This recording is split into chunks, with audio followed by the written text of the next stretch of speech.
Alright guys, what is up? And today I'm bringing you a private match 1v1. This is not game battles, this is just some random guy talking smack.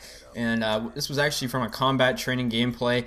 I was in combat training trying to level up, and because I didn't have a full party, and this guy, Chally, he was on the other team, and he was tryharding with his friend, and every time I killed him, they were just complaining, like, oh, you fag, and all, calling me all these names and stuff, and they played like bitches, man. They'd have the shock charge in one entrance of the room, and then they'd have the Betty at the other, and then they'd both have two Bettys there. They both have, two shock charges, so, they've got their whole little arsenal, and they're all camping with, like, the stupidest, like, setups ever, and they're trying that hard in combat training. So I sent them a message, and me single-handedly, I carried my team to victory, and I beat both of those guys on their little combat training team. So I sent them a message saying, yeah, you've lost, get raped, and, that's what you get for talking shit. So, he comes back with his little smart-ass remarks, saying all this blah, blah, blah, blah, blah to me. So, actually, you know what? I think I'm going to get bring the messages up and show you guys what happened.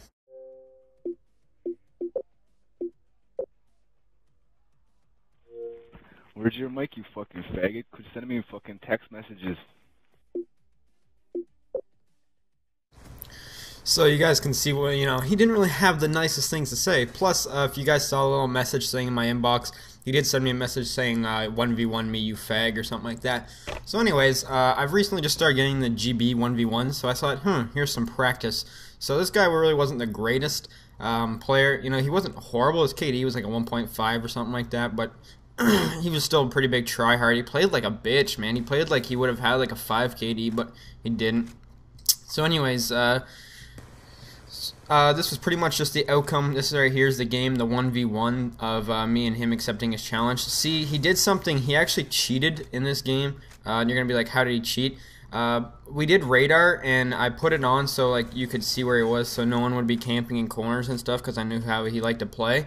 But he played like a little bitch because he got his friend to join the game, and if the newest person in to join the game is going to take away his red dot on the minimap, you can see in the far corner in case you're wondering why, and now he can see me perfectly fine on his minimap, but I can't see him anymore, and he still lost the game. Like, you can see him wallbanging me there because he knows I'm there.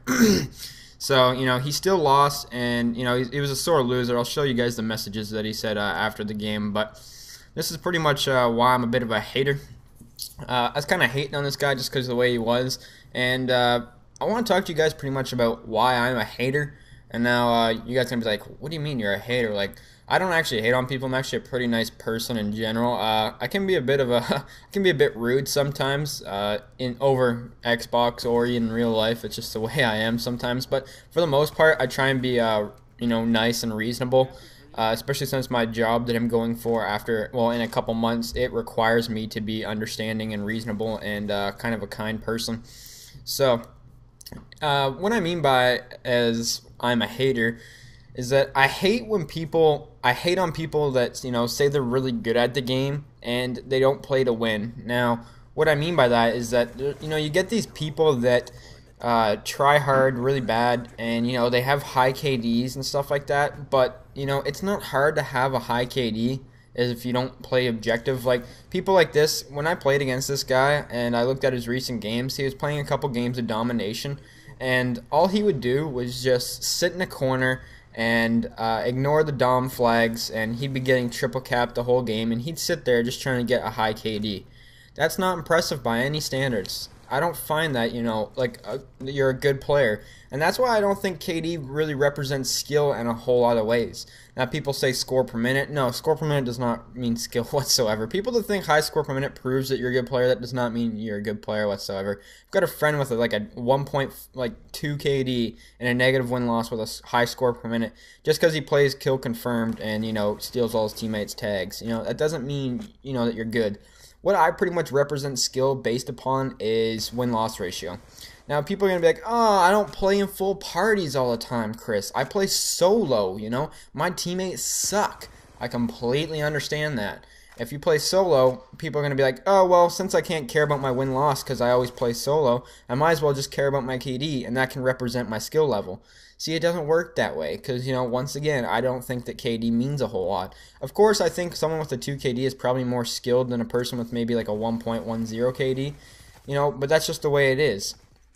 That's why I kind of don't really respect a lot of people, and I hate on a lot of people, especially when I get into a lobby and there's a couple other tryhards on the other team, and they're like, they got 2 KDs and negative win-losses, and they start talking smack to me because, oh, you're 5 KD shit, man, you're probably shit. And I just don't respect people like that in general. These guys with these high KDs and, they don't play the objective. It's not difficult. I just don't understand it. If I run into you, you got a 3 KD and, you got like a 4 with 3 plus win-loss, I respect you. You're a good player. I understand that. And that's why I think consistency is the most important thing in Call of Duty, because another thing that I don't really find skilled is these guys that get these, back in MW3, these triple Moab games, but they don't show the games where they search for 100 games just trying to find that noob lobby so they can do that. Or in this game, you see those really crazy fast nuclears. Dude, those guys they're shooting against, they don't even know how to hold a controller properly. And you know why? Because they search for games all day just trying to find people like that. You put them in a competitive setting and they get smacked. That's just the way it is. And that's why I don't think it's really fair to compare skill in a video game like Call of Duty. Now, I'm not saying Call of Duty takes a lot of skill, because it doesn't. If someone like myself that, isn't really the best hand-eye coordinated player, and, I'm not, have the best accuracy, and I still beast on kids, that just says to me right then and there that Call of Duty is too connection-based of a game to be skilled. Now, if you go back to games maybe like MW2, where the connection was at its best of any Call of Duty, I'd say there's definitely a lot more skill in there, especially since the game was a bit more balanced competitive-wise, if you're not talking about one-man army, etc. But that's what I pretty much mean by this, and you can see right here, this game finally ends. I beat him like 20-6 or something like that, and of course he's on a 2-bar, but I beat him on his host, so it's only fair. But that's pretty much just the point I'm trying to get across. Competitive is a lot different than skill in certain ways. Pub matches to competitive play is a lot different, and I've started to realize this a lot lately. So I pretty much just thought I'd share my opinion on this, because a lot of people don't really know what is skill and what's not, and I just thought I'd, share my opinion. But anyways, guys, I'm going to show you guys some messages. Thanks for watching.